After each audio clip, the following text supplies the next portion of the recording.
Everyone good afternoon, good afternoon, good afternoon students. अब देखें, इस सेशन में जो हम करेंगे सेंटेंस अरेंजमेंट, इसका कॉम्पिटिटिव एग्जामिनेशन के पॉइंट ऑफ व्यू से बहुत ज़्यादा महत्व है। मोस्ट ऑफ द एग्जाम्स में सेंटेंस अरेंजमेंट पूछा जाता है, जिसे हम PQRS भी कह देते हैं, PQRS भी कह देते हैं। और अलग अलग एग्जामिनेशन के पॉइंट ऑफ व्यू से इसका अलग अलग फॉर्मेट होता है। तो मैं आज दो फॉर्मेट लेकर आया हूं आपके सामने, दो फॉर्मेट की अगर सेंटेंस अरेंजमेंट आ जाए तो इसको कैसे डील करते हैं। दोनों फॉर्मेट को हम एक एक करके चेक करते हैं। तो let's start the session.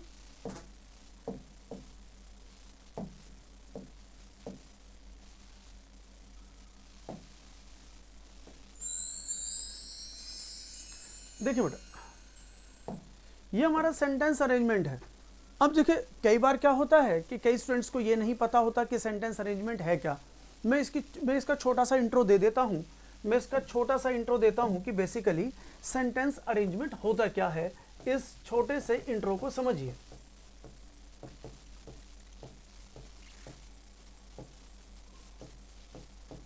Sentence arrangement के छोटे से पॉइंट को समझिए। बेसिकली एक पैराग्राफ है, जिस पैराग्राफ के अंदर एक छोटी सी स्टोरी शामिल है, एक छोटी सी घटना, दुर्घटना, है ना, ये इसके अंदर शामिल है इस पैराग्राफ के अंदर। अब इस पैराग्राफ के अंदर जो छोटी सी घटना, दुर्घटना, एक छोटी सी स्टोरी शामिल है। जनरली इस स्टोरी के सिक्स सेंटेंसेस होते हैं। जनरली मैंने बोला, नॉट ऑलवेज। 6 सेंटेंसेस में ये पूरी की पूरी कहानी बता देगा। जो भी उसे कहना है वो 6 सेंटेंस में पूरी कहानी बता देगा, शुरू से एंड कर देगा। तो कहानी का जो स्टार्टिंग है नंबर 1 और जो कहानी का एंडिंग है नंबर 6। तो इसका पहला फॉर्मेट जो मैं बता रहा हूं, उसके अंदर नंबर 1 सेंटेंस और नंबर 6 सेंटेंस अपनी सीक्वेंस में ठीक है। मींस अब ये जो सेंटेंस है ये अपनी सीक्वेंस में ठीक है, ये सेंटेंस अपनी सीक्वेंस में ठीक है। मतलब अगर आप स्टोरी शुरू करोगे तो स्टार्टिंग तो इससे होगा और एंडिंग इससे होगा। स्टार्टिंग इससे होगा, एंडिंग इससे होगा। इस बीच के अंदर 4 और सेंटेंसेस देगा जो कहानी के अंदर ही घटित हुए हैं। बस उनको वो जो देगा वो PQRS से देगा। अब ये जो इनकी सीक्वेंस है, इनकी सीक्वेंस को हम अब ये जो इनकी सीक्वेंस को जो देता है एग्जामिनर, वो मिसमैच कर देता है। ये क्या शफल कर देता है, ये मिसमैच कर देता है, शफल कर देता है। समझ में आया कि नहीं? सीक्वेंस को आगे पीछे कर देता है। तो हमें क्या करना है, इसकी सीक्वेंस को जोड़ना है। तो फिर वो ऑप्शंस ले लेगा। इसी प्रकार से ऑप्शंस ले लेगा हमारे सामने कि क्या ऑप्शंस ले लेगा कि ऐसे कर देगा QRSP, है ना, SRPQ, QSPR और RPQS।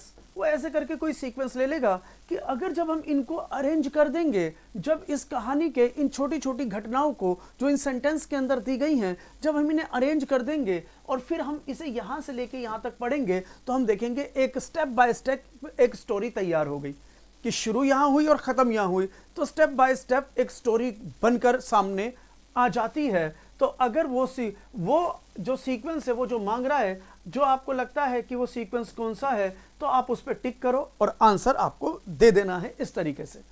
ये इसका एक तरीका है सेंटेंस अरेंजमेंट को करने का। इसके पूछने का और करने का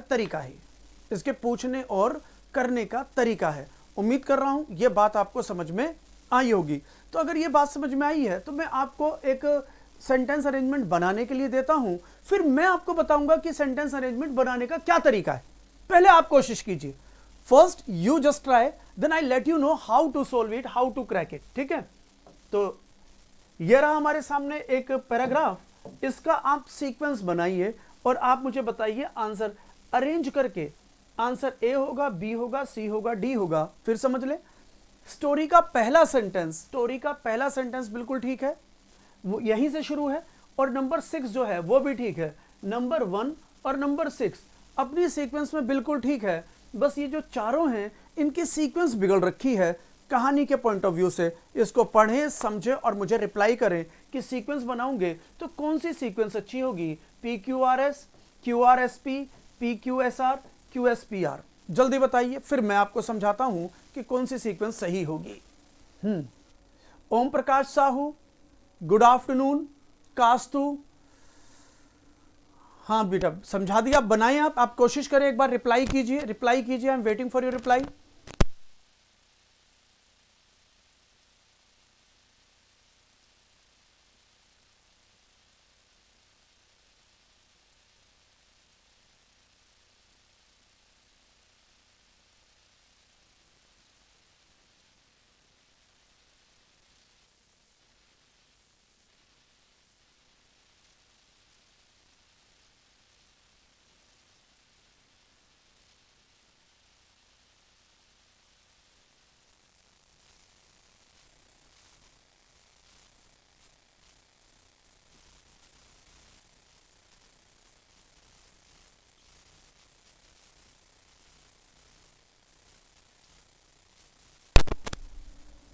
हाँ जी, तो मैं देख पा रहा हूं दिलशाद अंसारी का रिप्लाई, दया नायक का रिप्लाई। देखिए कोशिश करें, हाँ कोशिश करें रिप्लाई कीजिए, फिर मैं समझाता हूं आपको कैसे होगा।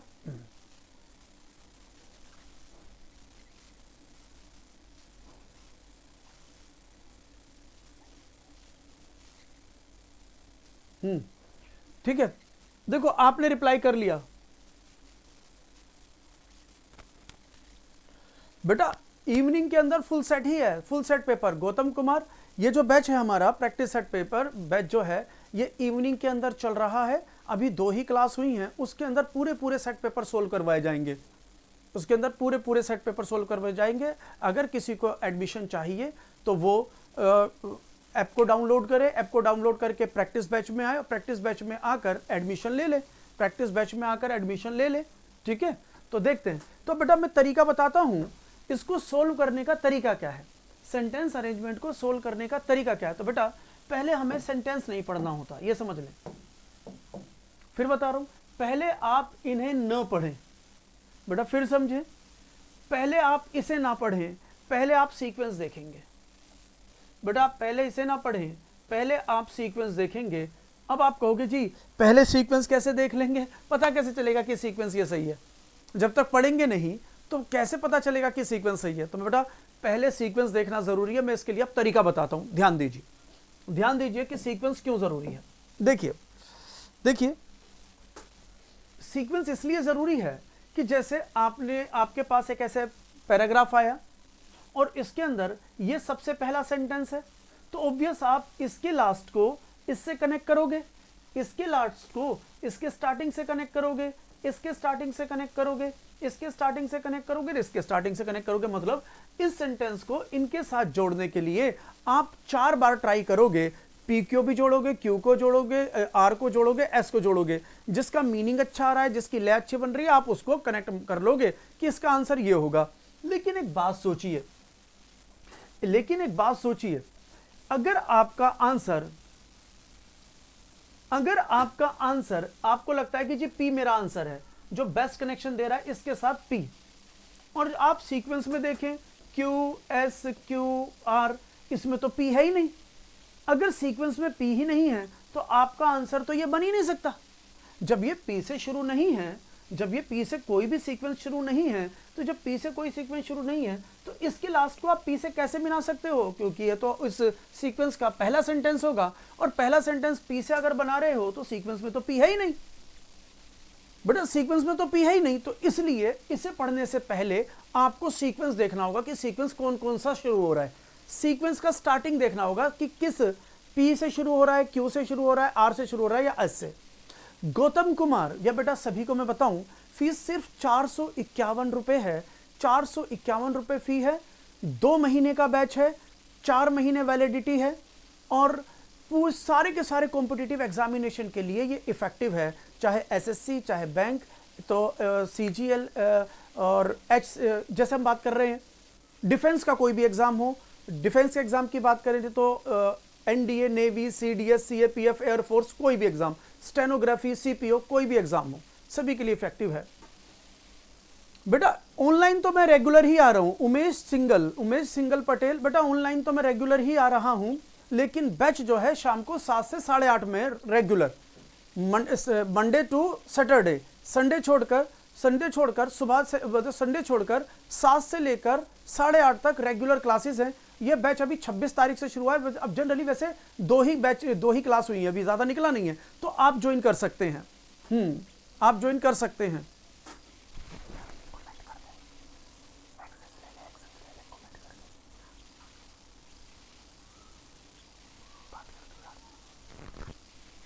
हाँ जी, तो अब देखिए जरा इसे, तो मैंने कहा सीक्वेंस ले लो। तो अब जैसे मैं आपको बताता हूं, तो जनरली सीक्वेंस 3 टाइप की होती हैं। जनरल पॉइंट पे सीक्वेंस 3 टाइप की होती हैं। तो बेटा टाइप नंबर 1 सीक्वेंस देख लो कि सीक्वेंस 3 टाइप की होती हैं।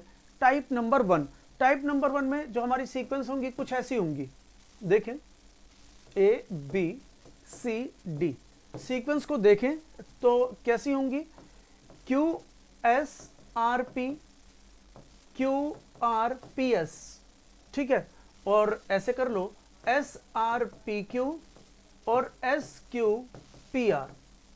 तो देखो इस सीक्वेंस में आप क्या देखते हैं, इसमें देखते हैं किससे शुरू हो रहा है कि भाई या तो Q से शुरू हो रहा है या फिर S से शुरू हो रहा है। तो मतलब अब जब हमें सेंटेंस पढ़ना है तो वही पहला सीक्वेंस का पहला जो सेंटेंस है या तो Q होना चाहिए, सीक्वेंस जो या तो Q होना चाहिए या S होना चाहिए। तो आंसर Q है S में होगा और Q और S में आंसर होगा, तो इसका मतलब P और R में आंसर नहीं होगा, तो इन्हें पढ़ना ही नहीं है। Q और S में आंसर होगा, P और R में आंसर होगा नहीं, तो इन्हें पढ़ना नहीं है। तो पहली सीक्वेंस होती है ये, समझिए बात को, पहली सीक्वेंस होगी ये। हाँ ये उमेश, ये डेमो क्लास है, ये डेमो क्लास ही चल रहा है कि मैं किसी भी चीज को किस तरीके से समझाऊंगा। देखिए, और एक चीज को करने का एक नहीं कई तरीके होते हैं, ठीक है, एक चीज को करने का एक तरीका नहीं कई तरीके होते हैं। ध्यान से समझिए कि मैं तरीका बता रहा हूं कि कैसे करना है। तो पहली सीक्वेंस होगी ये।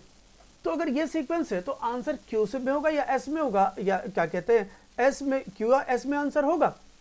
तो आंसर इनमें नहीं होगा, तो इसे पढ़ना ही नहीं है। तो 20, अगर आपको आंसर लगता है कि आंसर Q और S में होगा, जब आंसर आपको लगता है या तो Q में होगा या S में, तो इस P और R को पढ़ना ही नहीं है कि इसके बाद P और इसके बाद R पढ़ना ही नहीं है। क्यों? क्योंकि सीक्वेंस में ही नहीं है। फिर आप इसे पढ़ो जो दे रखा है, Q को पढ़ लो और S को पढ़ लो। तो एक बार Q की सीक्वेंस पढ़ लो, एक बार S की सीक्वेंस पढ़ लो, आपको आंसर मिल जाएगा। 2 में से 4, 4 में से 2 कट जाएंगे, ठीक है। पहली सीक्वेंस। सीक्वेंस नंबर 2, दूसरी सीक्वेंस कैसी आती है एग्जाम में, सीक्वेंस नंबर 2 देखें। सीक्वेंस नंबर 2 समझिए,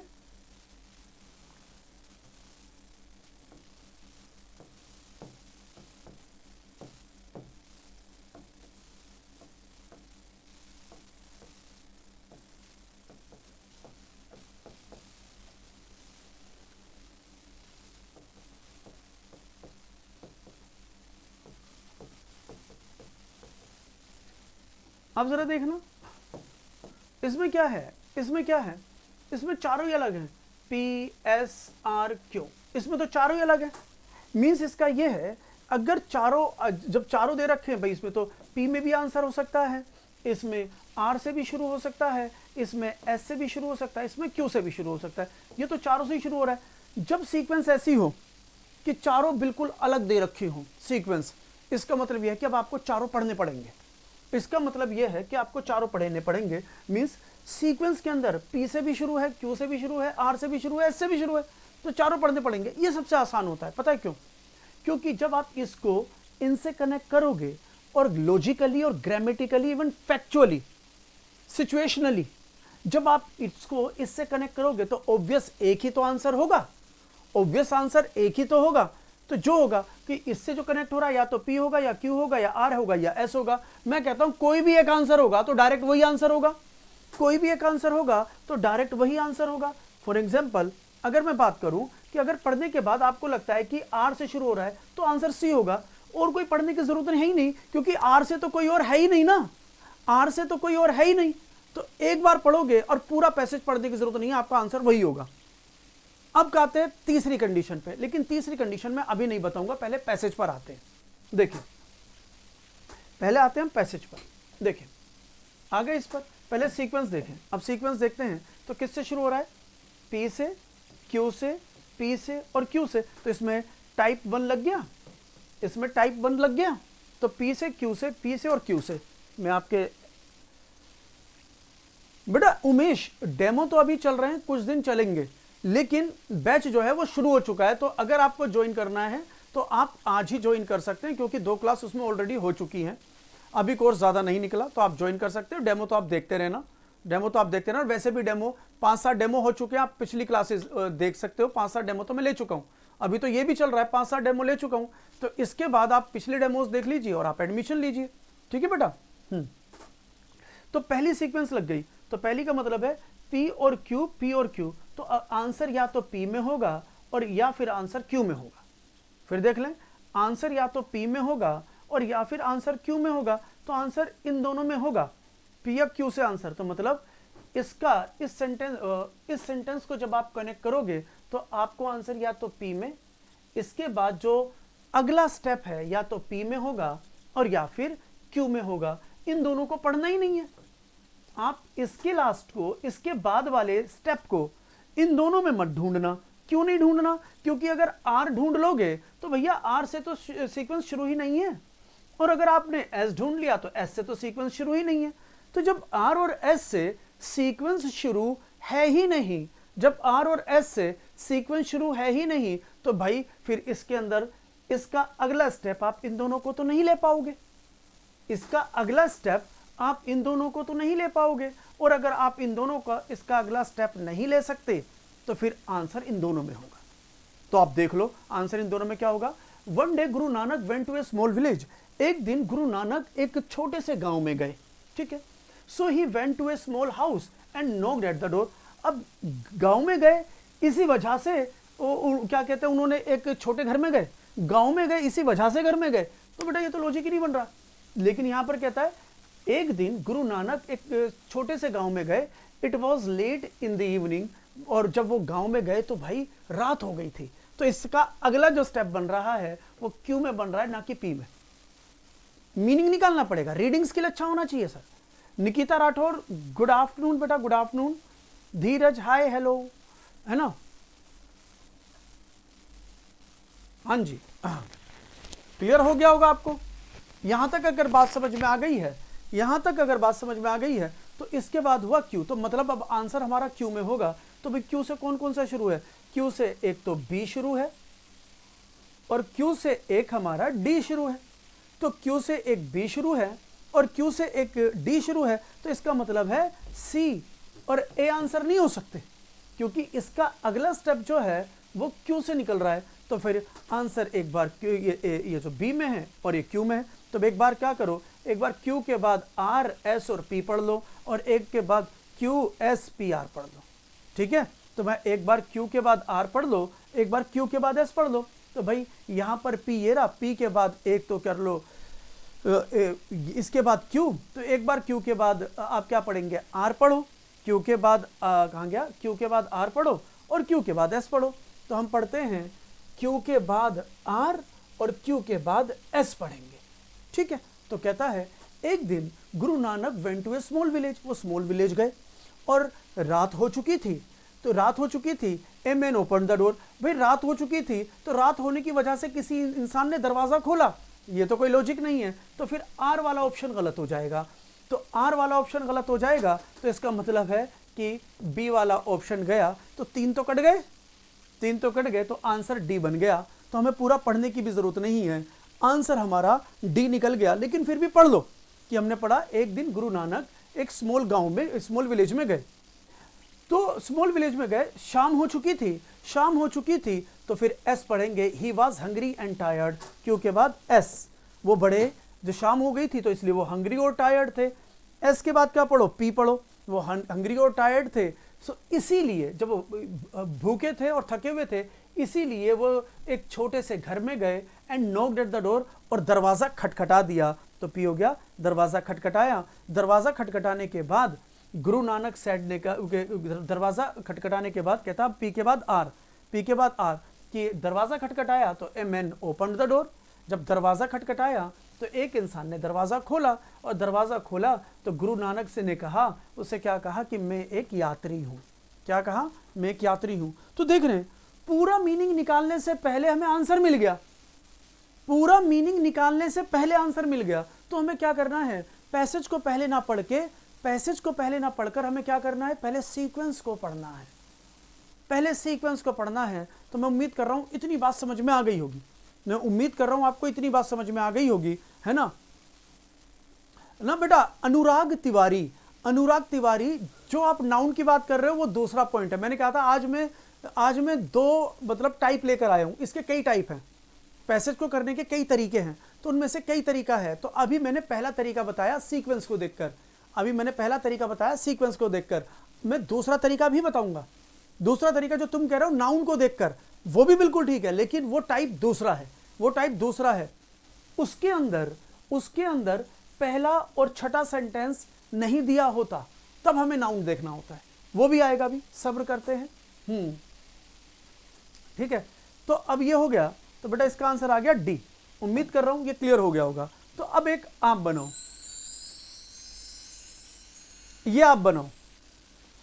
पहला और छठा दे रखा है बेटा। नाउन वाला केस होता है, नाउन तब ढूंढते हैं जब पहला और छठा ना दे रखा हो, फर्स्ट और सिक्स सीक्वेंस में ना दे रखा हो। ठीक है, हमें ना पता हो कि पहला सेंटेंस कौन सा है, तब हमें नाउन ढूंढना, नाउन के जरिए ढूंढना होता है। ठीक है, अब जल्दी से इसका आंसर बताओ। देखो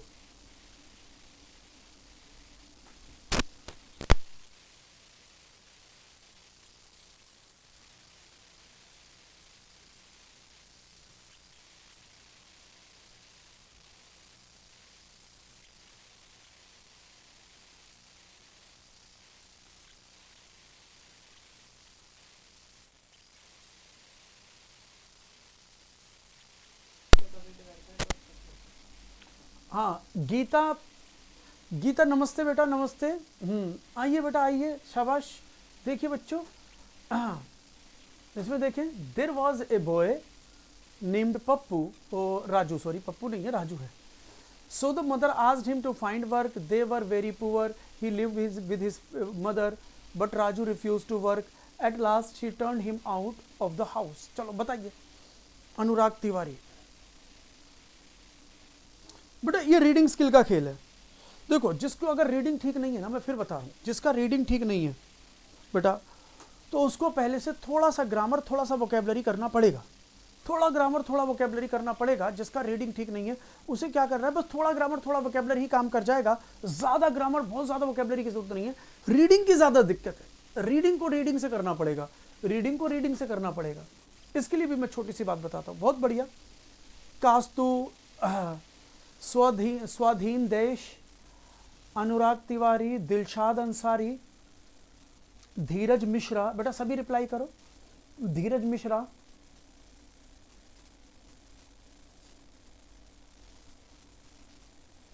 स्वाधीन देश,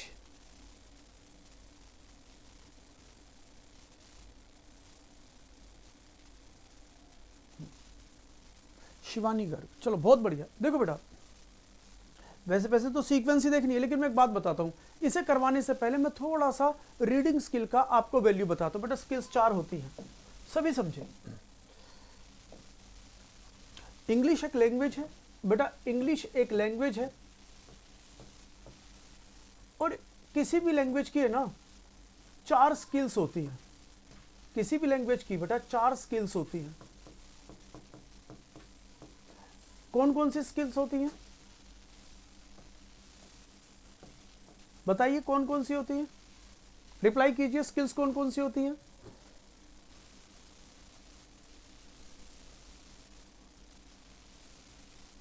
ना बेटा देखो, इसके अंदर ग्रामर के, रीडिंग के लिए ग्रामर के रूल्स की जरूरत नहीं है। मैं इसको यही समझा रहा हूं। अनुराग देखो, तुम्हारी बात का जवाब, मैं सभी की बात का जवाब दे रहा हूं। रीडिंग स्किल अगर मजबूत होगा तो कॉम्प्रीहेंशन, पैसेज, क्लॉज टेस्ट और सेंटेंस अरेंजमेंट ये सारे बन जाएंगे।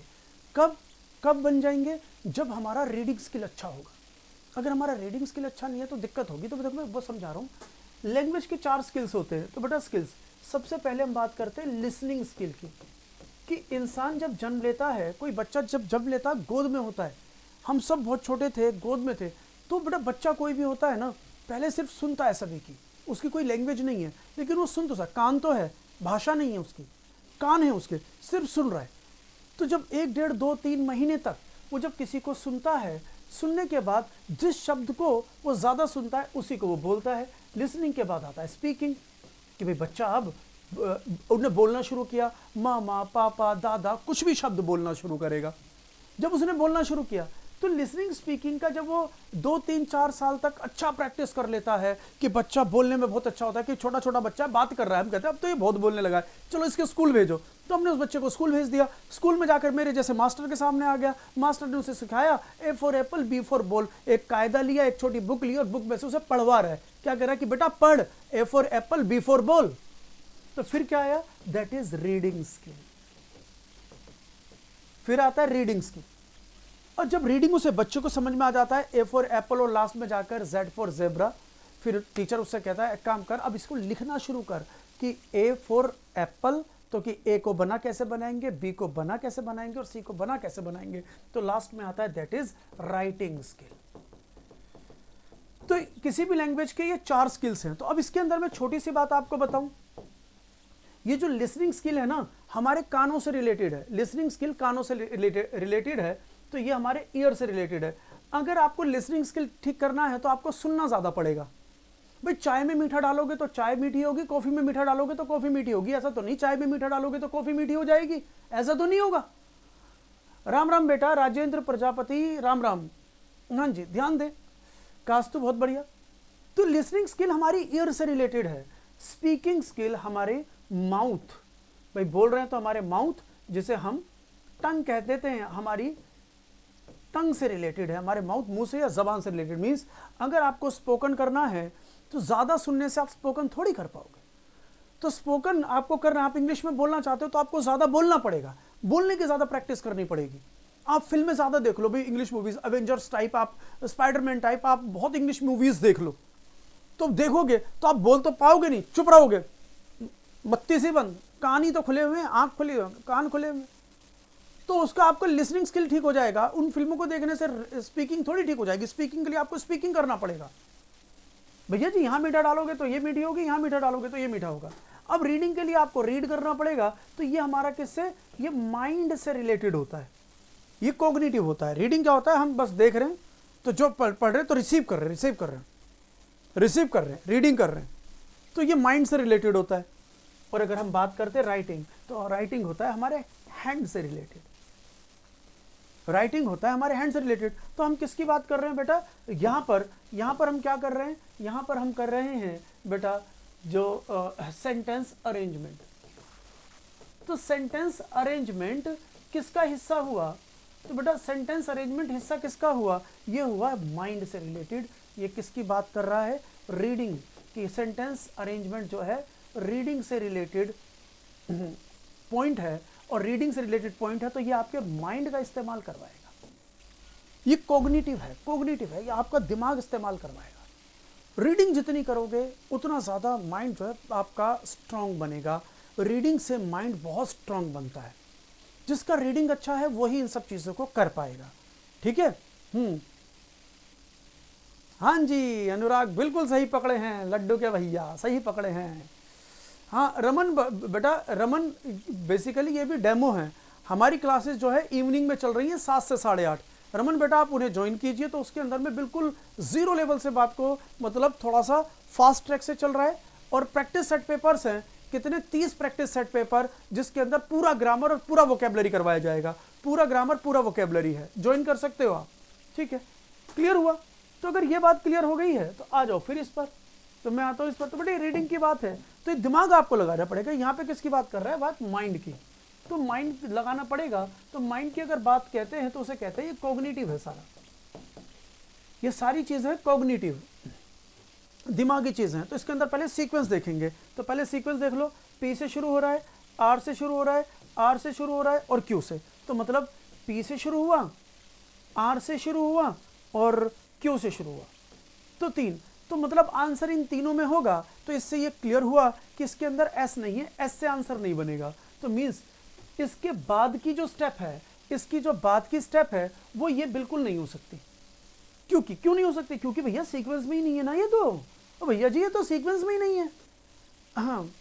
हाँ रमन, डेली फिलहाल मैं यूट्यूब पर आ रहा हूँ क्लास लेने के लिए। तो मैं कोई ना कोई पॉइंट, कोई ना कोई चीज़, कोई ना कोई कॉन्सेप्ट सिखाता हूँ। लेकिन कंप्लीट कोर्स के लिए आपको बैच ज्वाइन करना होगा। कंप्लीट कोर्स के लिए आपको बैच ज्वाइन करना होगा। तो आप इस बात को समझे। क्या कह रहा है, पी आर आर क्यू, यहां क्या आया, पी आर आर क्यू।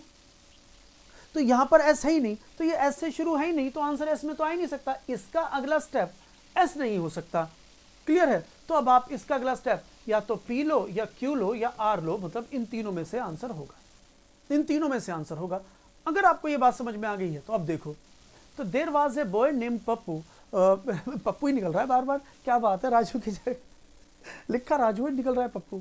हाँ, there was a boy named Raju, Raju नाम का एक लड़का था। तो कहता है so the mother asked him to find work, तो राजू नाम का एक लड़का था, इसीलिए उसकी माँ ने कहा जाके काम ढूंढ के आओ। एक बात बताओ, किसी का नाम राजू होगा, इसी वजह से उसकी माँ कहेगी कि काम ढूंढ के आओ, कि राजू की जगह किसी के क्या कहते हैं, किसी लड़के का नाम अगर कमल हुआ तो क्या उसकी माँ नहीं कहेगी कि काम ढूंढ के आओ? तो मतलब नाम किसी का राजू होना काम ढूंढने का रीजन नहीं हो सकता। तो इसका मतलब है इसका अगला स्टेप पी नहीं हो सकता। इसका अगला स्टेप पी नहीं हो सकता तो पी वाले आंसर हो नहीं सकते। तो इसका मतलब है आंसर ये ए गलत। इसका अगला स्टेप पी नहीं हो सकता तो इसका मतलब है ये गलत हो गया, ये पी से शुरू हो रहा है, ये हो ही नहीं सकता। हाँ बेटा, क्लोज टेस्ट भी करवाऊंगा, डोंट वरी, क्लोज टेस्ट भी करवाऊंगा, ठीक है। पहले इसे देखो, ये भी अपने आप में इंपॉर्टेंट है। देखें, तो ये हुआ। फिर आते हैं अगला, फिर इसे पढ़ते हैं कि there was a boy named Pappu, Raju. तो एक राजू नाम का लड़का था। तो कहता फिर क्यों, दे वर वेरी पुअर, वो बहुत गरीब थे। बेटा लड़का तो एक ही है, तो एक के लिए आप दे नहीं लगा सकते क्योंकि दे प्लूरल है। एक लड़के के लिए आप दे नहीं लगा सकते, क्यों नहीं लगा सकते, क्योंकि दे तो प्लूरल हो गया। तो बेटा एक लड़के के लिए दे नहीं लगेगा क्योंकि दे हो गया प्लूरल, और अगर दे प्लूरल है तो इसके लिए ये लग नहीं सकता। तो क्यों, तो इसका अगला स्टेप क्यों नहीं होगा। तो बेटा जो क्यू से शुरू हो रहा है वो तो गलत हो जाएगा। तो क्यू से कौन सा शुरू हो रहा है, डी, तो मतलब ये भी कट गया। तो मतलब डी और ए तो आंसर हो नहीं सकते। तो जिन बच्चों ने डी और ए आंसर दिया है वो देख लो वो कहां गलत है। जिनका डी और ए आंसर है मैंने लॉजिक दे दिया कि क्यों गलत है। ए भी कट गया, डी भी कट गया। चलो अब क्या बचा, एस से तो एस को पढ़ना ही नहीं है। क्यों, क्योंकि सीक्वेंस में ही नहीं है। तो अब सीधी सीधी बात है, अब आंसर तो आर में हो गया। अब सीधी सीधी बात है, आंसर आर में हुआ कि नहीं। तो लेकिन अब आर दो जगह है, एक आर बी में है और एक आर सी में है। तो बेटा एक बार आर के बाद क्यू पढ़ लो और एक बार आर के बाद एस पढ़ लो। तो एक बार आर के बाद क्यू पढ़ो, एक बार आर के बाद एस पढ़ो, आंसर मिल जाएगा। तो कहता है there was a boy name Pappu, कि राजू नाम का एक लड़का था, ठीक है। कोई बात नहीं बेटा, होता है। There was a boy name Raju, Raju नाम का एक लड़का था। तो बेटा अब आर से तो बन रहा है, ही लिव्ड विद हिज मदर, वो अपनी मम्मी के साथ रहता था। तो बेटा लड़का तो एक ही था, तो यहां से ही तो आंसर ये बन रहा है। तो वो अपनी मम्मी के साथ रहता था। तो अब आर के बाद क्यू पढ़ लो और आर के बाद एस पढ़ो। तो पहले आर के बाद क्यू पढ़ते हैं और फिर आर के बाद एस पढ़ते हैं, ठीक है। तो कहता है कि आर के बाद क्यू, कहता है एक राजू नाम का लड़का था, वो क्या कहते हैं अपनी मम्मी के साथ रहता था और दे वर वेरी पुअर। तो वो और राजू कहते राजू और उसकी मम्मी, तो ये दोनों मिलकर दे हो गए, है ना, ये दोनों मिलकर दे हो गए। तो मतलब इसका अगला स्टेप ये हो सकता है, आर का अगला स्टेप क्यू हो सकता है, आर का अगला स्टेप क्यू हो सकता है। तो बेटा एक बार आर के बाद एस भी पढ़ लो कि राजू नाम का एक लड़का था, वो अपनी मम्मी के साथ रहता था। अब इसके बाद एस पढ़ के देखो, but Raju refuse to work, अपनी मम्मी के साथ रहता था लेकिन काम करने के लिए मना कर दिया। ये तो लॉजिक ही नहीं है।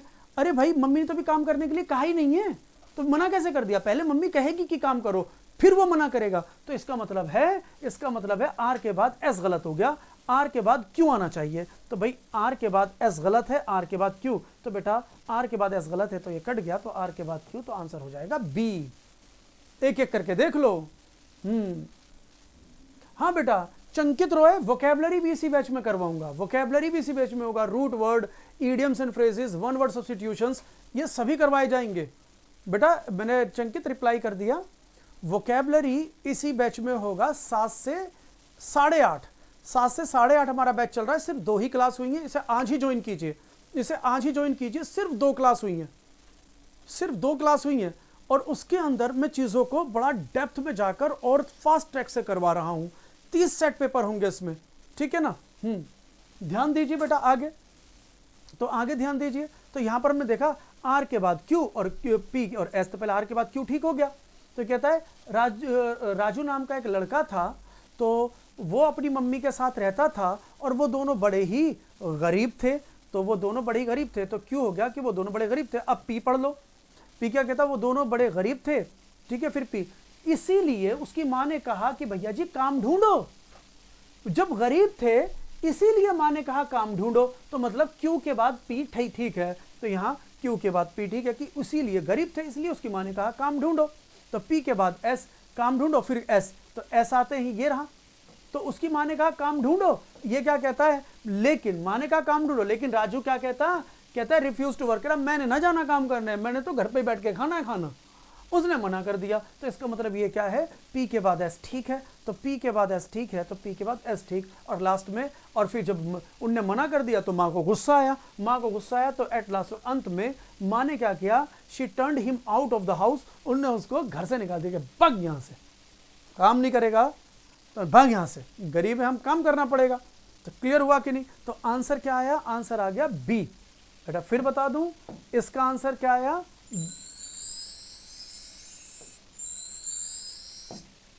इसका आंसर आया बी। तो बेटा मैंने क्या बताया, पूरा पैसेज पढ़ने से पहले ही आंसर मिल गया, तो लेकिन हमें लॉजिकली स्टेप बाय स्टेप आगे बढ़ना पड़ेगा, हमें लॉजिकली स्टेप बाय स्टेप आगे बढ़ना पड़ेगा। और जब हम लॉजिकली स्टेप बाय स्टेप आगे बढ़ेंगे तब हम ये कर पाएंगे, कि पी क्यू आर एस को कैसे अरेंज करें, पी क्यू आर एस को कैसे अरेंज करें। बेटा चंकित रॉय 2 महीने का बैच है जिसकी 4 महीने वैलिडिटी है। मंडे टू सैटरडे 1.5 घंटा 7 से 8:30 क्लास है, शाम को 1.5 घंटा रेगुलर क्लास है, और जिसके अंदर सेट पेपर करवाए जाएंगे और टॉपिक वाइज रिवीजन है, tense voice narration, idiom, tense voice narration, subject verb agreement, models, सारे टॉपिक होंगे, पॉजिटिव कंडीशनल, क्वेश्चन टैग, सारे टॉपिक और उनकी प्रैक्टिस। और उसके साथ साथ 30 सेट पेपर साथ साथ इंग्लिश प्रैक्टिस बैच है। बिल्कुल चंकित, ये इंग्लिश प्रैक्टिस बैच है। तो बेटा उम्मीद कर रहा हूं आपको ये समझ में आ गया होगा। तो बेटा ये था टाइप 1, इट वॉज टाइप 1। तो इस टाइप 1 के अंदर हमने क्या देखा, इस टाइप 1 के अंदर हमने देखा कि भाई पहला और आखिरी सेंटेंस दे रखा है, ये बहुत इजी होता है, ये टाइप पहला और आखिरी सेंटेंस दे रखा है, तो ये हमने टाइप 1 से किया। अगला जो है दैट इज टाइप 2 सेंटेंस, ये टाइप 2। अब इस टाइप 2 की बात करें, तो बेटा PQRS, लेकिन इसके अंदर कौन सा पहला है और कौन सा आखिरी वो नहीं दे रखा, कौन सा पहला है और कौन सा आखिरी वो नहीं दे रखा, मतलब इसका तरीका बदल गया। अब इसका तरीका बदल गया तो इसको किस तरीके से करना है, तो स्ट्रेटजी समझनी पड़ेगी। बहुत बढ़िया, बिल्कुल चंकित बेटा वोकैबुलरी भी होगा, डोंट वरी मेरे बच्चे, इसके अंदर वोकैबुलरी होगा, तुमने ले लिया कोर्स, बहुत बढ़िया। हाँ जी, तो अब इसका तरीका, तो अब इसको तरीका हमें सीखना है। तो बेटा तरीका अगर इसका सीखना है तो बेटा टाइप 2 का तरीका क्या है, तो टाइप 2 का जो तरीका है वो हमारे नेक्स्ट सेशन में होगा,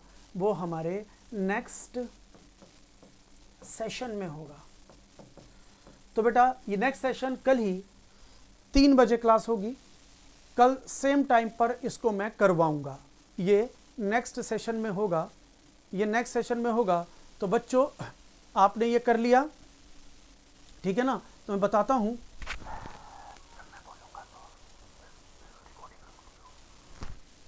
तो ये नेक्स्ट सेशन में होगा टाइप 2। तो बेटा इसको आप सोल्व करके रखें, इसको मैं कल करवाऊंगा। पहले मैं चाहता हूं आप सोल्व कर लें, अगली क्लास में इसको मैं करवाऊंगा, लेकिन इसको करने की जो स्ट्रेटेजी है, हम कल डिस्कस करेंगे, ओके।